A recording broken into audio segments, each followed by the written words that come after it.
He entered the top 10 all-time steals in Marquette history with 166. What does that mean? Well, Chase has been great stealing the ball. Last night was probably, his worst individual game of the year. But, I think overall he's had a very good season to this point. We've put a lot on his shoulders. The way that he's impacted our team defensively since the beginning of his career has been impressive. We always think of him as a playmaker, defensive playmaker. And, I think we'll see a lot more of those type of plays. For whatever reason, last night just wasn't his best night. He wasn't, quite himself from a standpoint of mental intensity. But players go through that, and I got a feeling he's going to respond well on Saturday. How important is the steal to your game? Oh, it's very important. I mean, anytime you can be disruptive, get your hands on the basketball, it's huge. It's tricky because the better the team you play against, the harder it is to steal the ball from them. But at the same time, right now we force a turnover about 1 out of every 5 possessions.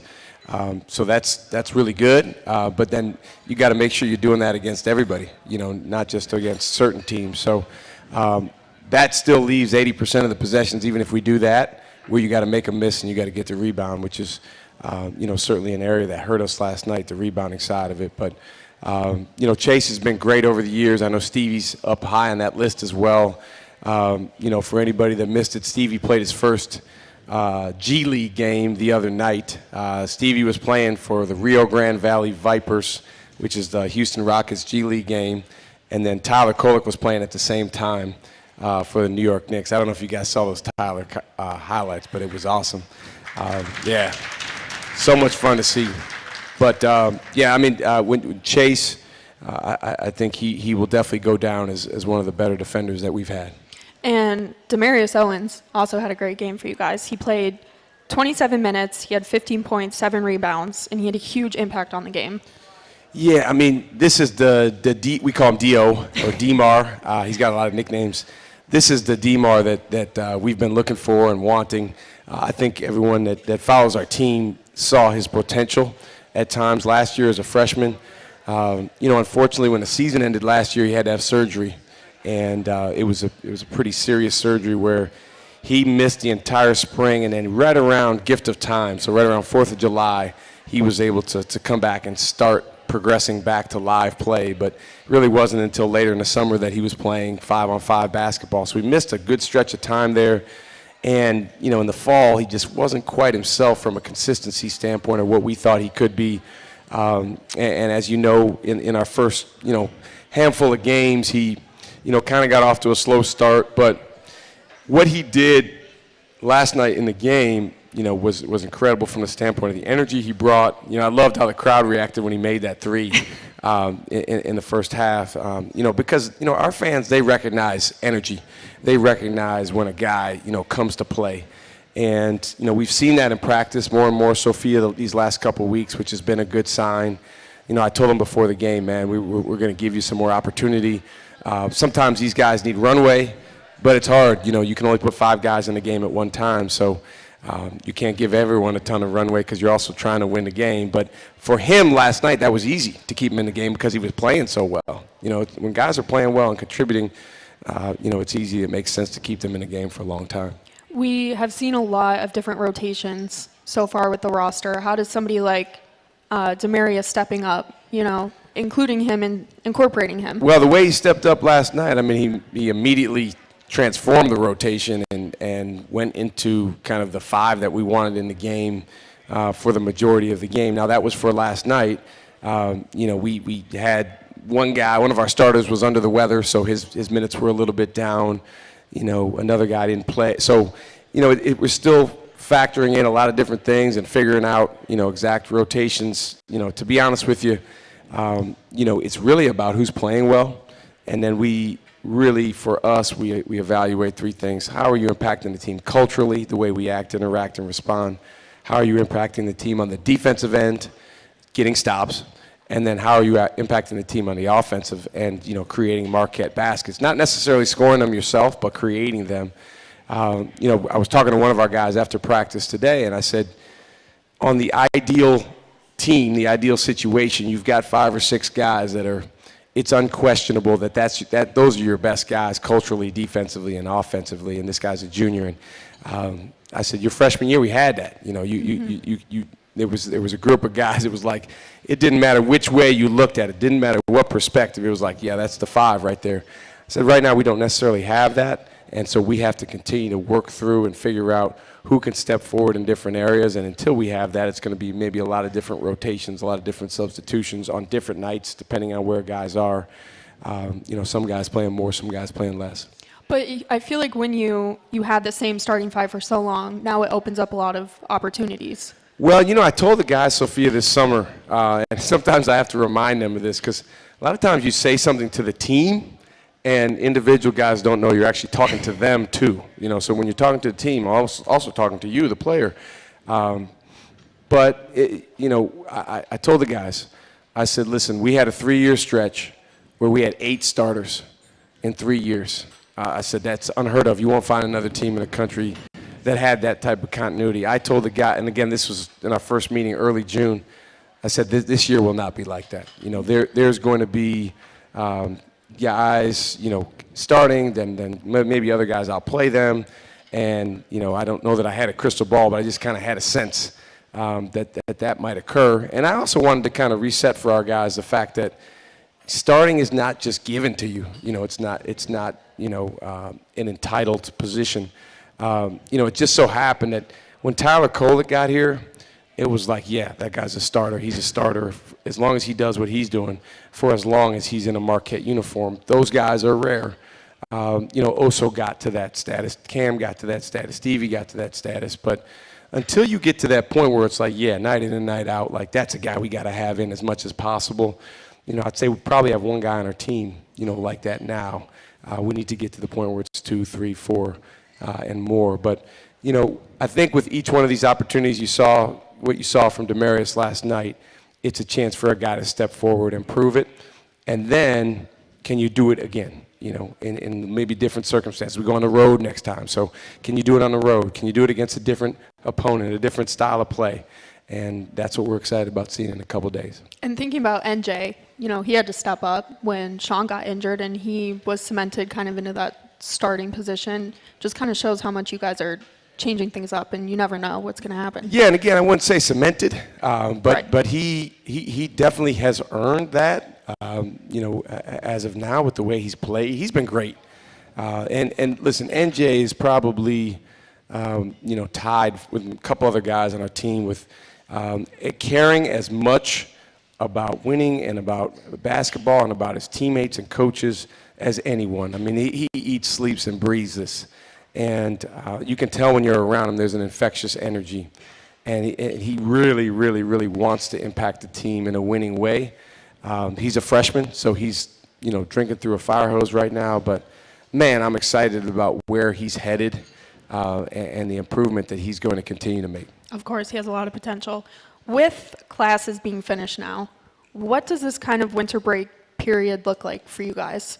Well, I'll turn that around real quick for you, Sophia. So, with just as a non-student athlete, yes. when you were just a student, and I know you're kind of getting done with school, or get close to that, how was it for you? You know, what did you do over the break? It's a big sigh of relief, I'll say that. But, you know, I get to be here, which is great. So I feel like I get to watch you guys, I get to do this. So kind of not at the same scale as you guys, but I'm still working, I'm still thinking, so. Yeah, sleep a little bit extra? Of course. Yeah, yes. so for our guys, and this has been, I remember back in the 90s when I played college basketball, when you have this break from school, it in a lot of ways, it's an enjoyable time because you can just focus on basketball and you have a little bit more time on your hands. Depending on how much you study, you know, a guy like Stevie Mitchell probably had an extra, you know, 5 or so hours a day over the break compared to, you know, when he was in school, maybe even more than that, because you got to factor in the class time itself plus the study time. But, you know, I think for our guys, it's a chance to watch a little more film, get more shots up, spend more time together, definitely get some more rest like a normal student. You know, maybe you can get to sleep a little earlier or you can sleep a little bit later. I'm not a big proponent of sleeping too late because you don't want to waste the day. But it's a chance for those guys to really lock in and focus on each other. Plus, there's nobody else here from a student standpoint, so it's kind of like the summertime where it's just us and women's basketball. We're the only teams on campus, and there's an ability to really focus on each other. Well, it's not a complete break because you guys still have 4 games, right? Oh, to absolutely. Focus on. Yeah. No, I mean, it's basketball-wise, it's business as usual. Nothing changes from the standpoint of practice, preparation for games. Tomorrow we'll practice and then fly to Omaha, to get ready for the game against Creighton. So from that standpoint, the fact that it's an academic break, it doesn't really change anything. And honestly, for me and the rest of the coaches, there's no change. We're doing all the things that we normally do. Of course. Well, Marquette fans, there's nothing like a sea of blue and gold when you're catching your Golden Eagles live and in color. Get tickets all season, even if it's last minute, at Ticketmaster, the official ticket marketplace of the Marquette Golden Eagles. And we'll be right back after this break.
Shaka Smart is brought to you by Bergstrom Automotive. Bergstrom Automotive, driving Wisconsin forward and proud to stand with Marquette Basketball.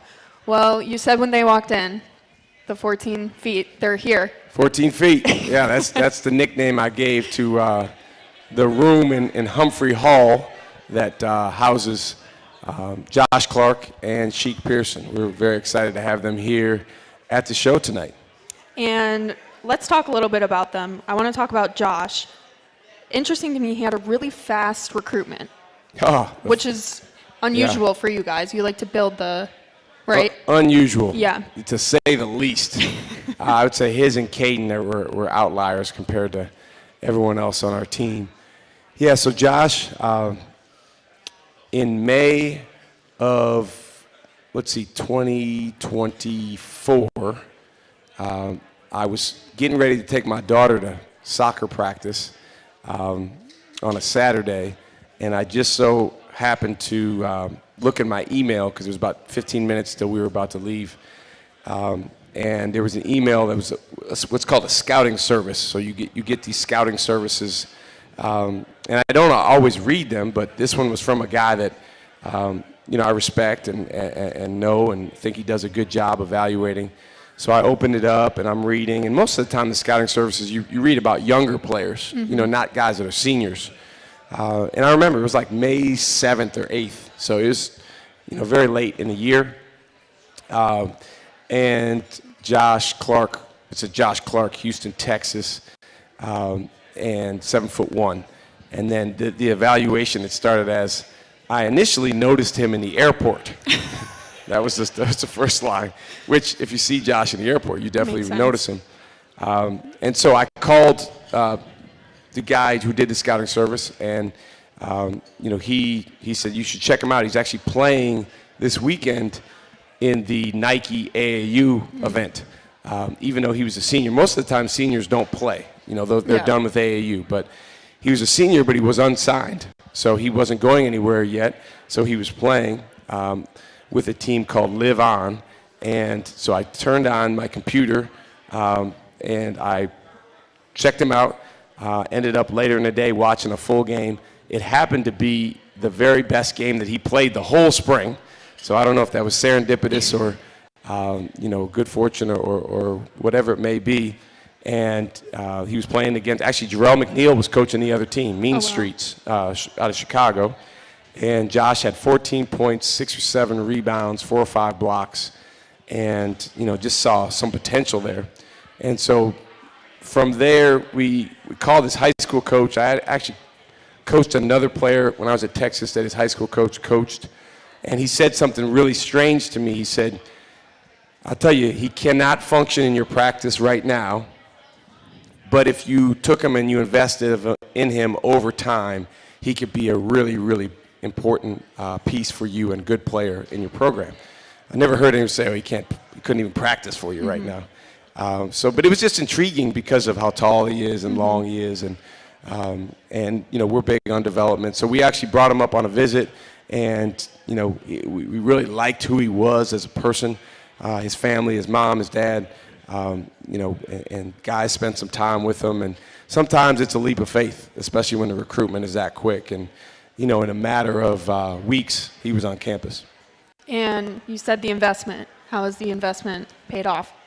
Well, anytime a guy redshirts, you're talking about a 5-year plan. So he's been through the redshirt year, first year. Now we've played 12 games, so 12 games into year 2. And what you want is, by certainly as soon as possible, but by year 3, year 4, year 5, for a guy to be a really, really effective, game-changing player for you. And Josh can be that. Exactly when that will be, I don't know yet. I think that he's getting stronger. I know that. He's gained over 30 pounds since he got to Marquette. We talk about improving his motor and his conditioning and, as we say, his competitive desire. I think those things are moving in the right direction. He came in as a blank slate, and he's learned so much. He's very, very smart, and we're really excited that he's part of our team. So Marquette fans will have one player to look forward to. There's another one here right now with Chic, who's also redshirting. How do you think Josh having been a redshirt kind of helps Chic right now? Well, not just Josh, but Creighton as well the year before. So the 3 years in a row, we've had a big kid that's redshirted, and it's a challenging process, Sophia, because every day you're with Todd Smith and you're doing extra. Now, when Caden redshirted, he was all by himself. It's tough when you're by yourself. Sheik right now is with Ian Militic, and then Nash Walker will arrive in less than 2 weeks. So that he'll have two guys redshirting with him. And so it's always helpful to have people with you. They do a game day competition with some of our walk-ons every single game day, and it's very, very hard. You know, it's something that I would say at times Josh dreaded and Katie dreaded. You can ask Sheik if he does. But he's doing really well in that, as is Ian. I think Sheik, you know, his circumstances are different. You know, he's redshirting more so because he had to skip his senior year in high school. You can ask him about the circumstances behind that, very, very unique. But he, you know, was a guy we were recruiting in the class of 2026, so he would have been a senior this year, and then he would have got to Marquette in, you know, late May, early June of 2026 after he graduated. Really, really interesting quirk between two different states' basketball eligibility rules that impacted him coming here early. But we love him. I mean, he's going to be terrific. He has, as I like to say, a golden right hook. It is golden. And as he gets stronger and he continues to gain sturdiness, he's a guy that I think from day one will be able to help our team next year. Something that really stuck out to me about him, he won back-to-back Peach Jams. Peach Jams, yeah. Can you kind of explain to our audience? Yeah, so the Peach Jam is the most prestigious and the most competitive and the most viewed AAU event. AAU is club basketball, which is not that it's more important than high school basketball, but it's just much more focused on by the college coaches because it's during our off season. So they're playing AAU basketball in the spring and the summer. And you have, in the case of like Sheik's team, or the team Josh played on, or the team that Trey Norman played on, or Chase Ross, you have literally 6, 8, 10 players on one team that are Division I basketball players. In some cases, multiple guys that are going to become NBA players on one AAU team. So the talent is much more concentrated.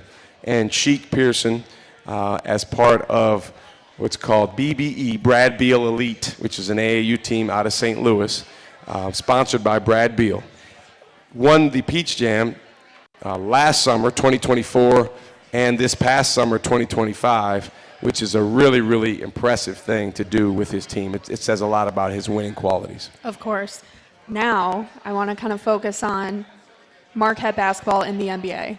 We got to talk about Tyler Kolek's performance in the NBA Cup. He had 14 points, 5 rebounds, 5 assists. Jalen Brunson said they probably couldn't have won it without him. He gave him his flowers. What does that mean to you as Tyler's former coach? Well, yeah, I mean, honestly, everybody, it's emotional for me. If I could tell you the level of challenges that Tyler has been through since the time he arrived at Marquette, through his 3 years here, and then the year and a half since he's been gone, you would be blown away by how hard this has been. He makes it look easy at times. Certainly when he was Big East Player of the Year, he made it look easy. But this young man has been through a lot because he's very hard on himself. He's a perfectionist. He's one of those guys that no matter what you say, he doesn't really have anything else in his life. I mean, it is all about basketball and his career and trying to make his team win. Of course, he loves his family, but everything is viewed through the lens of trying to create basketball success. As we know, the NBA is really, really hard and unforgiving, particularly for young players. He's been through some twists and turns, some ups and downs, a coaching change up there, having to prove himself all over again for a second coach. And so to see him do that it's nothing short of emotional for me. I could watch those highlights a million times, and it's just gratifying, man, because it's a guy that hung in there and continues to hang in there, and he's going to continue to have challenges because it's hard. It is hard, and I'm just proud of him for continuing to fight and be him and pour into his team and be focused on winning. A player like Tyler Kolek coming back, he came to a couple practices this summer, right? He did, What kind of impact does that have on the younger players, seeing someone like Tyler Kolek? Well, it means a lot that those guys are still invested, in Marquette. It means a lot that they still care, that they still come back and spend time around us. Tyler, Oso, Stevie was around all summer, spent a lot of time around us. Jop was recently back. He had a break from his pro schedule in France. Came right to the gym, was around the guys, came to games while he was back. And, of course, Cam. Cam, for those of you who don't know this, Cam has a Marquette jersey tattooed on his calf. I mean, these are guys that, this place means a great deal to.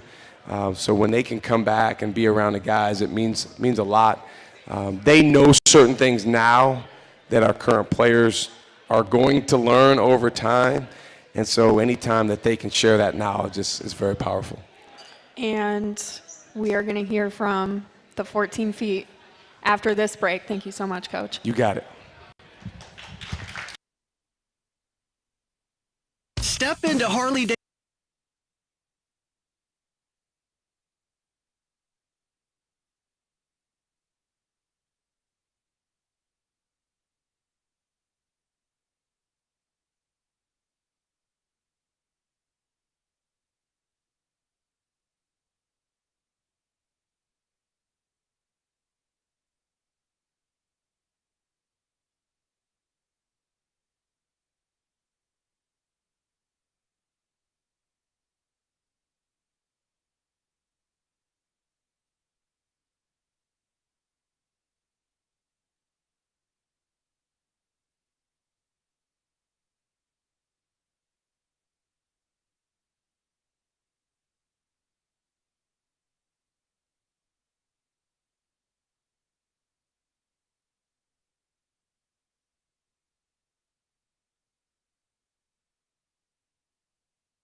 They love their basketball there. We've had some real battles with Creighton over the years. Well-coached team. Coach McDermott does an awesome job. They always have a roster stocked with guys that can really shoot. You saw that last night in their big win at Xavier. I think they hit 16 threes, really spread it around, a lot of different guys making threes. They play offense with a lot of pace, a lot of ball movement, guys that are dangerous, shooting and driving the basketball. So it'll be a great challenge for us.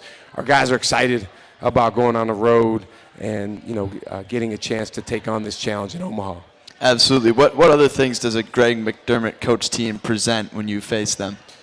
Well, I think the thing about Coach McDermott is offensively, his teams always make it difficult to guard them. They move the ball, they run really good stuff. They know what they're trying to do, and they play their roles. Obviously, a shift to some extent with Ryan Kalkbrenner being gone, who, was there for it felt like a million years. But they've done a really good job kind of restocking their team. And, bringing in some guys that can shoot and that can attack and that can score. And, man, they were clicking on all cylinders last night against Xavier. Absolutely. Talk about the environment at CHI a little bit. It's a pretty loud place. It is a loud place. Yeah, it's a place that gets going. We've had some real battles in there. I could tell you some stories, Trevor, off the air.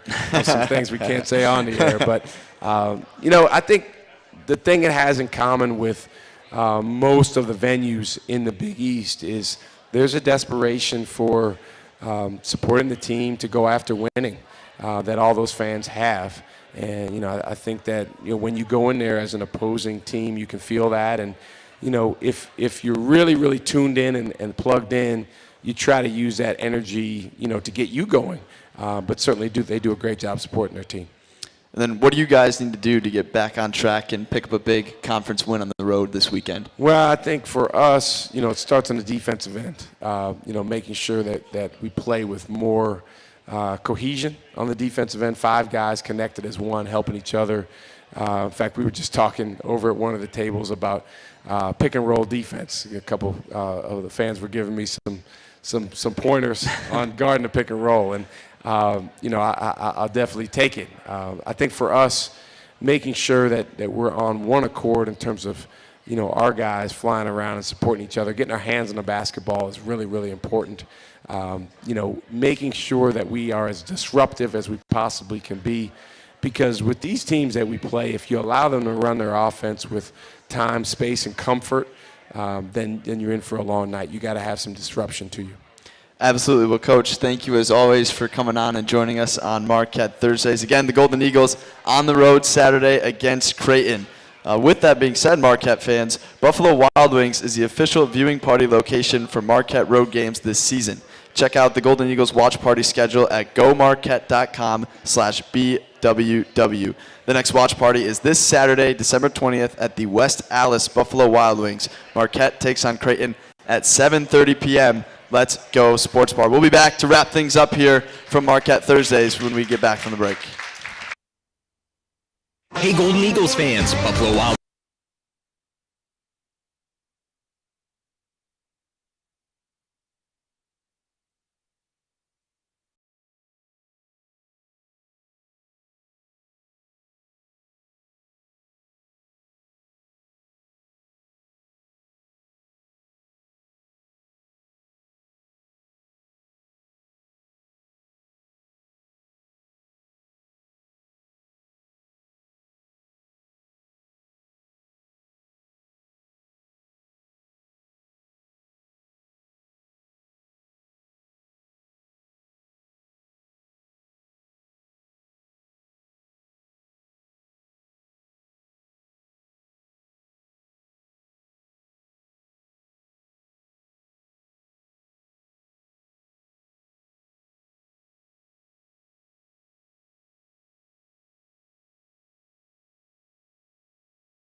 from Motor Bar and Restaurant at the Harley Davidson Museum, presented by Aurora Healthcare, the healthcare choice of Marquette Athletics. Coach, this is the last show before the new year. I want to wish you a Merry Christmas and a Happy New Year. It's nice you guys get a 10-day break to celebrate the Christmas holiday. What are your plans for Christmas? Well, obviously we got this big game coming up Yep. on Saturday. Our guys will get some time away after the game Saturday. They'll get to go home, on Sunday and spend some time with their families, which is always really, really important. I think when we get back, we always get back typically the day after Thanksgiving. It is just such an awesome opportunity and pivotal time to continue building and coming together. Again, we talked about there's really nobody else on campus. It's about our guys coming together. There's a lot of time for extra work. And then we'll dive, right back into the Big East schedule with our first game coming back being a home game. But, just want to say to all of our Marquette fans, happy holidays. Please be safe. Merry Christmas. I really am grateful for everyone. And, over this time, the thinking about just a gratitude for the fans and the opportunity to represent Marquette and the folks that we have here is something that's strong in my mind, and I know in our players' minds as well. And we are very grateful for you and wishing you a happy holiday as well. Make sure to join us on select Thursday nights throughout the season to hear from head coach Shaka Smart and his players. Our next show is January 8th when Adrian Stevens and Michael Phillips will join us here at Motor Bar and Restaurant at the Harley Davidson Museum. Good night, everybody. Merry Christmas and go Marquette.